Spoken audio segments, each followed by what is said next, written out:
Hello বন্ধুরা, আমি মিতালি মজুমদার। সোপান এইচএস টিউটোরিয়ালের পক্ষ থেকে তোমাদের সবাইকে স্বাগতম। আজকে আমরা আলোচনা করব রাষ্ট্রবিজ্ঞান নিয়ে। রাষ্ট্রবিজ্ঞানের চতুর্থ অধ্যায় আইন ও স্বাধীনতা নিয়ে। এই চ্যাপ্টার থেকে তোমাদের এসএকিউ আর এমসিকিউ আসবে, ব্রড কোয়েশ্চেন আসছে না। অতএব এই চ্যাপ্টারটা থেকে তোমাদের খুঁটিয়ে খুঁটিয়ে পড়তে হবে পুরো বইটা। তাহলে আমরা আজকে আলোচনা করব আইন ও স্বাধীনতা নিয়ে। প্রথমেই দেখো আইনের সংজ্ঞা বা আইন কাকে বলে বা আইনের অর্থ।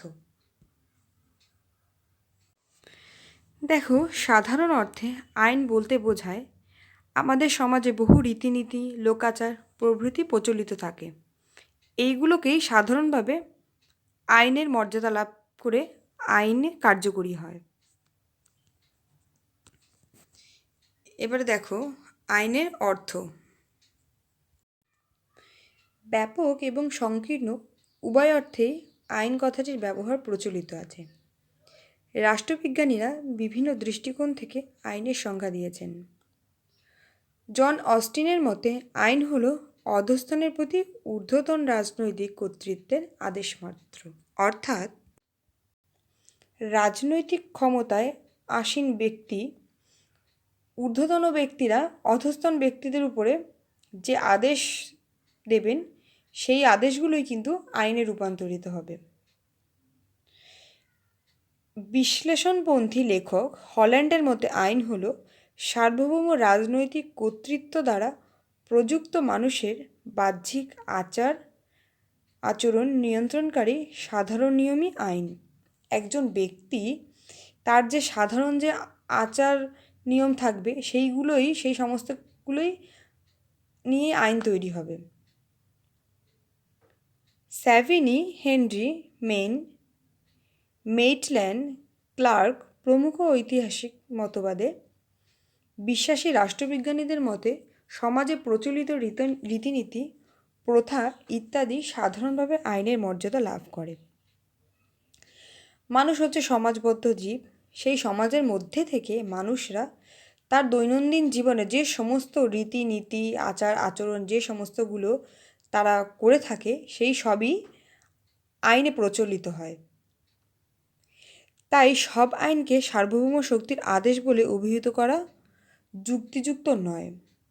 প্রতিদিনই তো মানুষ কত রকমের কাজ করে থাকছে, তার মধ্যে ভালো কাজও রয়েছে, খারাপ কাজও রয়েছে। তাহলে কি সবগুলোকে নিয়েই কি আইন করাটা ঠিক? সবগুলোকেই কিন্তু আইনের মর্যাদা দেওয়া যাবে না। বার্কারের অভিমত হলো আইন শুধুমাত্র রাষ্ট্র কর্তৃক স্বীকৃত, ঘোষিত এবং প্রযুক্ত হলেই চলবে না, তাকে ন্যায়সম্মত ও যুক্তিসঙ্গত হতে হবে। অর্থাৎ রাষ্ট্র যে আইনগুলোকে স্বীকৃতি দেবে এবং প্রযুক্ত করবে, যেগুলো ঘোষণা করবে, সেইগুলো ঘোষিত হলেই যে সেগুলো আইন এমন কোনো কথা নয়। সেই আইনটাকে ন্যায়সম্মত হতে হবে, যুক্তিসঙ্গত হতে হবে, তবেই সেটা আইনের স্বীকৃতি পাবে। তারপরে দেখো মার্ক্সীয় মতবাদ অনুযায়ী আইন রাষ্ট্র প্রকৃতির সঙ্গে অভিন্নভাবে জড়িত। আইন শাসক শ্রেণীর ইচ্ছাকে প্রতিফলিত করে। অর্থাৎ মার্ক্সীয় মত অনুসারে প্রশাসনিক ক্ষমতায় যে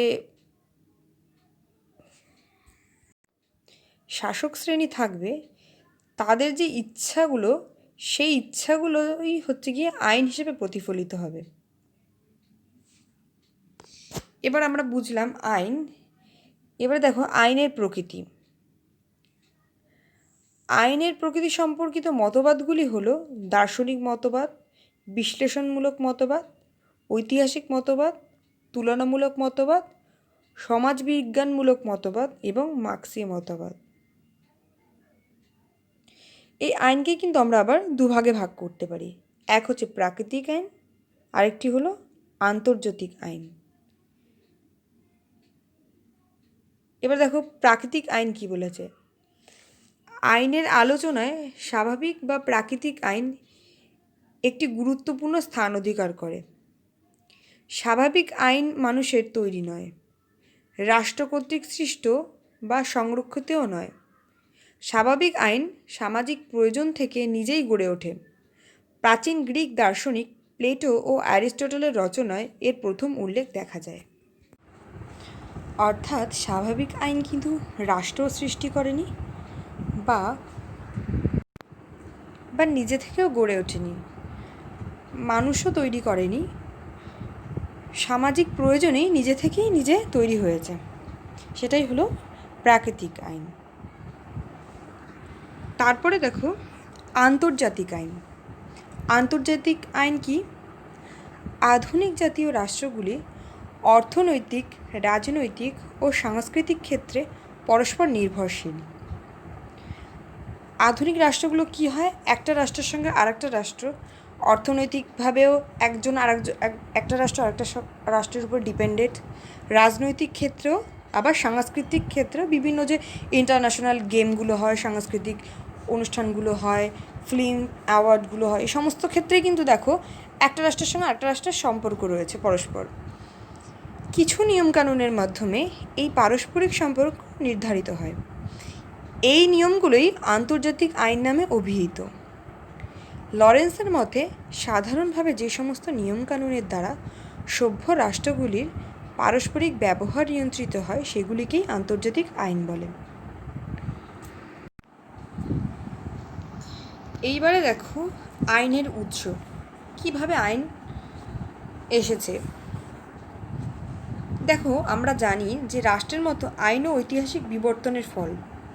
রাষ্ট্র যেমন ঐতিহাসিকভাবে বিভিন্ন সময় বিভিন্নভাবে বিবর্তন হয়ে তৈরি হয়েছে, তেমন আইনও কিন্তু বিভিন্ন সময় পরিবর্তিত হয়েছে। আইনের বৈশিষ্ট্যগুলি থেকে স্পষ্ট বোঝা যায় যে সার্বভৌম আদেশই কিন্তু একমাত্র আইনের উৎস নয়। মানব সভ্যতার আদিম যুগ থেকে আজকে পর্যন্ত নানা সূত্র থেকে আইনের সৃষ্টি হয়েছে। সেইগুলো দেখো কিভাবে আমাদের আইন সৃষ্টি হয়েছে, কোথা থেকে এসছে। বিভিন্ন যে প্রথাগুলো আছে না আমাদের,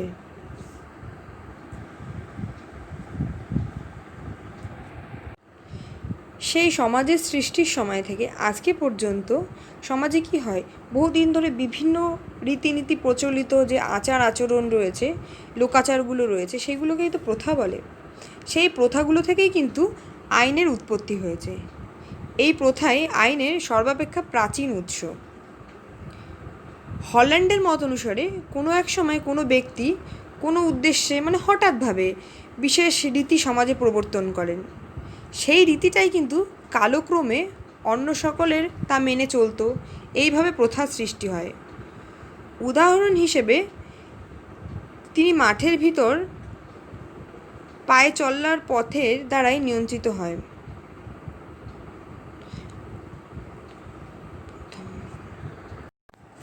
তাহলে বিভিন্ন প্রথা থেকে আইন এসেছে।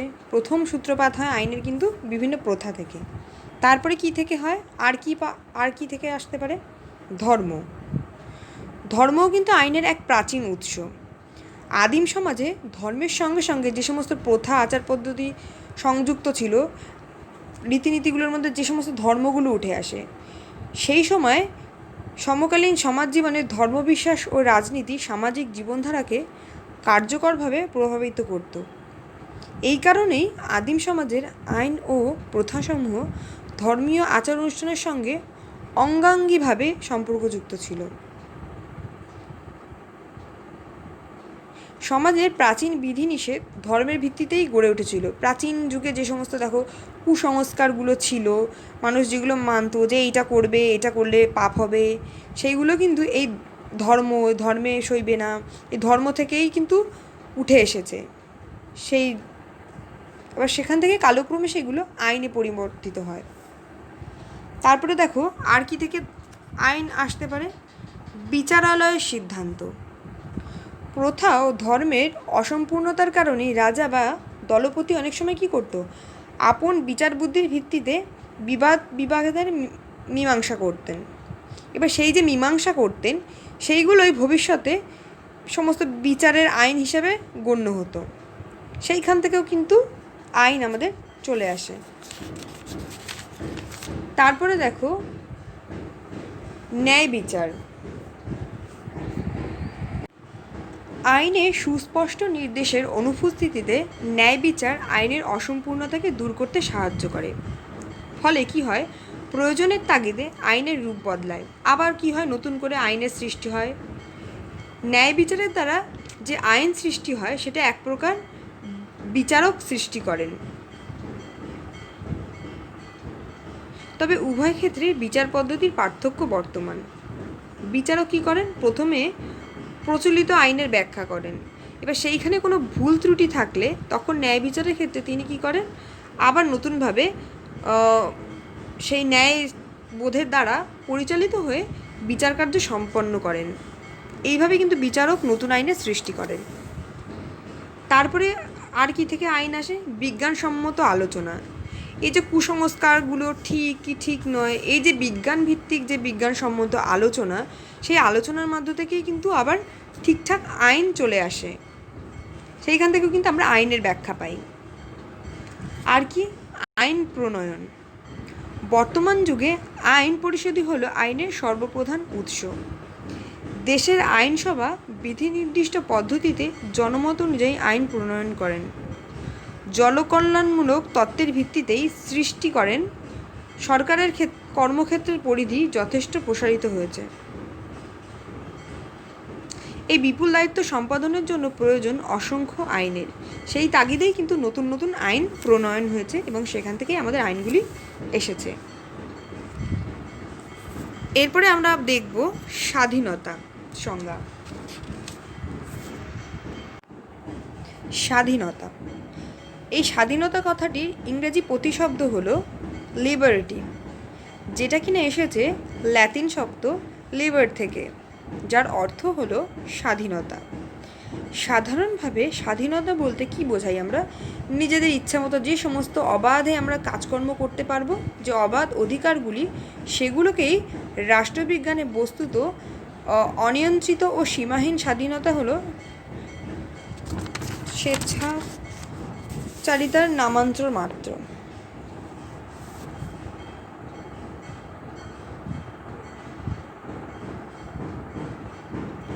এবারে দেখো স্বাধীনতার প্রকৃতি। এই স্বাধীনতার প্রকৃতি রাষ্ট্রবিজ্ঞানের আলোচনায় স্বাধীনতার প্রকৃতিকে তিনটি দিক থেকে বিশ্লেষণ করে আলোচনা করা হয়েছে। এক হচ্ছে নেতিবাচক স্বাধীনতা, দুই হচ্ছে ইতিবাচক স্বাধীনতা, তিন হচ্ছে মার্ক্সীয় দৃষ্টিভঙ্গিতে স্বাধীনতা। তাহলে নেতিবাচক স্বাধীনতায় কি বলেছে? নেতিবাচক স্বাধীনতার প্রবক্তা হলেন Jeremy Bentham, Adam Smith, John Stuart Mill, Herbert Spencer, Hobbes, Locke প্রমুখ। এছাড়াও রয়েছেন বার্লিন, হায়েক ও নোজিকের মতো একালেরও নয়া উদারনীতিবাদী তাত্ত্বিকরা। তারপরে কি ইতিবাচক স্বাধীনতা। স্বাধীনতার ইতিবাচক প্রকৃতির বিশ্লেষণকারীদের মধ্যে উল্লেখযোগ্য হলেন হেগেল, গ্রিন, হবহাউস, ল্যাস্কি, বার্কার প্রমুখ। তারপরে দেখো মার্ক্সীয় দৃষ্টিভঙ্গি। স্বাধীনতার নেতিবাচক অর্থাৎ ব্যক্তি স্বাতন্ত্র্যবাদী ধারণার বিরোধিতা করে মার্ক্সীয় মতবাদে বলা হয়, সমস্ত রকম আর্থিক শোষণের অবসান না ঘটলে মানুষের সামাজিক মুক্তি ঘটা সম্ভব নয়। একমাত্র পুঁজিবাদী শোষণ ব্যবস্থার অবসান ঘটলেই প্রকৃত স্বাধীনতা প্রতিষ্ঠা সম্ভব। তারপরে দেখো আইন ও স্বাধীনতার সম্পর্ক। বার্কার প্রমুখ রাষ্ট্রবিজ্ঞানীর মতে স্বাধীনতার পরিবেশ রাষ্ট্রীয় প্রচেষ্টা ছাড়া গড়ে ওঠে না। নাগরিকরা যে সমস্ত স্বাধীনতা ভোগ করে রাষ্ট্র তা আইনের মাধ্যমে কার্যকর করে।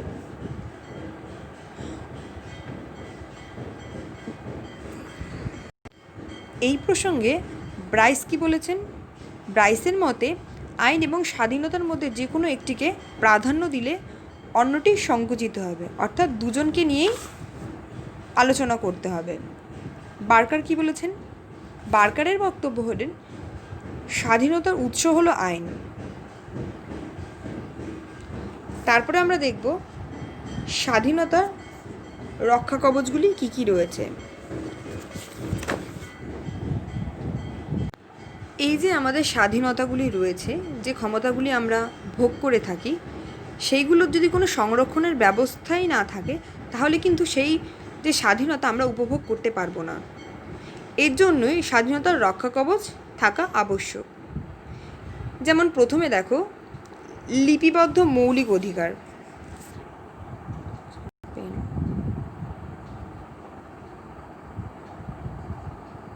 দেখো, লিপিবদ্ধ মৌলিক অধিকার, যে সমস্ত আমাদের মৌলিক অধিকারগুলো রয়েছে সেগুলো আমরা কি করে জানবো যে আমাদের কি কি করা উচিত, কি উচিত নয়, কোনগুলো আমাদের মৌলিক অধিকার, সেগুলোকে সংবিধানে লিপিবদ্ধ করা উচিত। তাই আমাদের সংবিধানে মৌলিক অধিকারগুলি কিন্তু লিপিবদ্ধ করা আছে। এই যে মৌলিক অধিকার লিপিবদ্ধ, এটা কিন্তু স্বাধীনতার একমাত্র গুরুত্বপূর্ণ রক্ষা কবচ। এই অধিকারগুলো যখনই সুস্পষ্টভাবে বিধিবদ্ধ থাকবে, তবেই কিন্তু নাগরিক সেই সম্পর্কে সচেতন হতে পারবে। তারপরে দেখো কি আছে, 2 নম্বর, ক্ষমতার স্বতন্ত্রীকরণ। মন্টেস্কু, ম্যাডিসন প্রমুখ রাষ্ট্রবিজ্ঞানী ক্ষমতার স্বতন্ত্রীকরণকে ব্যক্তি স্বাধীনতা সংরক্ষণে সর্বাপেক্ষা গুরুত্বপূর্ণ ব্যবস্থা হিসেবে ব্যাখ্যা করেছেন।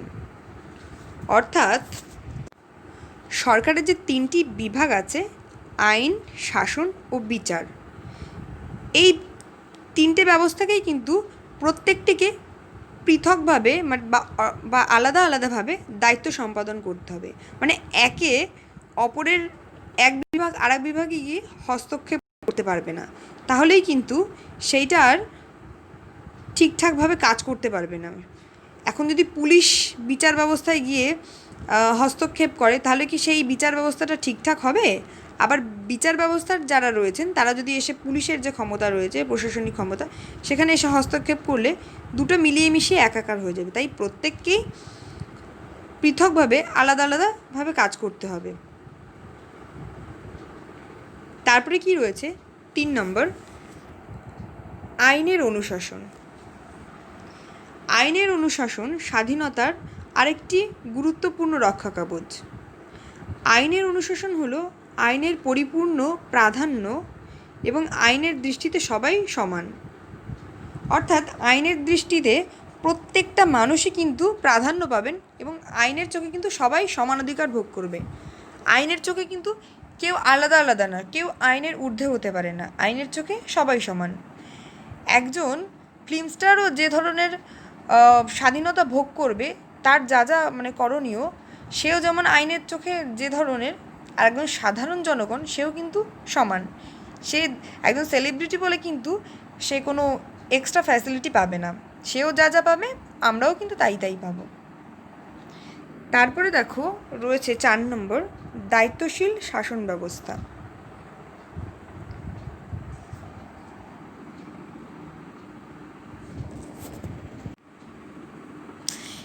দায়িত্বশীল শাসন ব্যবস্থা কি? সরকার সকল কাজের জন্য আইনসভা ও তার মাধ্যমেই কিন্তু জনগণের কাছে দায়িত্বশীল থাকবে। এইবারে দেখো, যে সমস্ত বিরোধী দলগুলো রয়েছে সেইগুলোর অস্তিত্ব আছে বলেই কিন্তু সরকার ঠিকঠাকভাবে নিজের পদে থেকে কাজ করতে পারে, না হলে কিন্তু তারা স্বৈরাচারী হয়ে উঠত। সেই কারণেই তারা স্বৈরাচারী হতে পারে না এবং ব্যক্তি স্বাধীনতায় হস্তক্ষেপ করতে পারে না।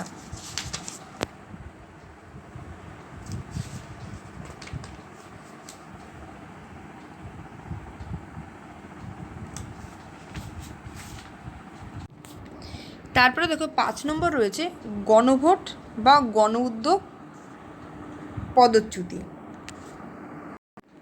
স্বাধীনতার রক্ষা কবচে গণভোট, গণ উদ্যোগ, পদচ্যুতি এই সমস্তগুলো কিন্তু গুরুত্বপূর্ণ ভূমিকা পালন করে। আমরা কিন্তু আমাদের সরকার গণভোটের মাধ্যমেই নিজেরা ভোট দিয়েই কিন্তু ঠিক করি। আবার কী করি, সরকার ঠিকঠাকভাবে কাজ না করতে পারলে এই যে পদচ্যুতি পদটা রয়েছে, সেই পদচ্যুতির মাধ্যমে কিন্তু পদচ্যুত করতে পারি সরকারকে। তারপরে দেখো ক্ষমতার বিকেন্দ্রীকরণ। রাষ্ট্র ক্ষমতার বিকেন্দ্রীকরণ এবং স্বায়ত্তশাসন ব্যবস্থার প্রচলন হলো স্বাধীনতার অন্যতম রক্ষা কবচ। শাসন ক্ষমতা যখন অতিমাত্রায় কেন্দ্রীভূত হলে শাসন কর্তৃপক্ষে স্বৈরাচারী হওয়ার আশঙ্কা থাকে, ফলে ব্যক্তি স্বাধীনতা ক্ষুণ্ণ হওয়ার আশঙ্কাও দেখা যায়। সর্বশেষ হলো সদা সতর্ক জনমত। সতর্ক ও বলিষ্ঠ জনমতই স্বাধীনতার সর্বশ্রেষ্ঠ রক্ষা কবচ। নাগরিকদের উচিত স্বাধীনতার উপর যে কোনো রকম হস্তক্ষেপের বিরুদ্ধে তৎপর এবং দৃঢ়তার সঙ্গে সবাই মিলে একত্রিত হয়ে বলিষ্ঠ ব্যবস্থা গ্রহণ করা।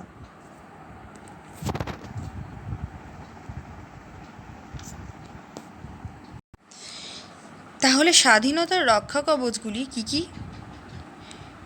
লিপিবদ্ধ মৌলিক অধিকার, ক্ষমতা স্বতন্ত্রীকরণ, আইনের অনুশাসন, দায়িত্বশীল শাসন ব্যবস্থা, গণভোট, গণ উদ্যোগ, পদচ্যুতি, ক্ষমতার বিকেন্দ্রীকরণ, সদা সতর্ক জনমত। তাহলে আমরা আজকে এখান থেকে কী কী পেলাম? আইনের অর্থ, আইনকে কভাগে ভাগ করা যায়, স্বাধীনতা, স্বাধীনতার সংজ্ঞা, স্বাধীনতার রক্ষা কবচ, আইনের উৎস, এই সমস্ত আজকে আমরা আলোচনা করলাম। আজকের রাষ্ট্রবিজ্ঞানের আলোচনা এই পর্যন্তই।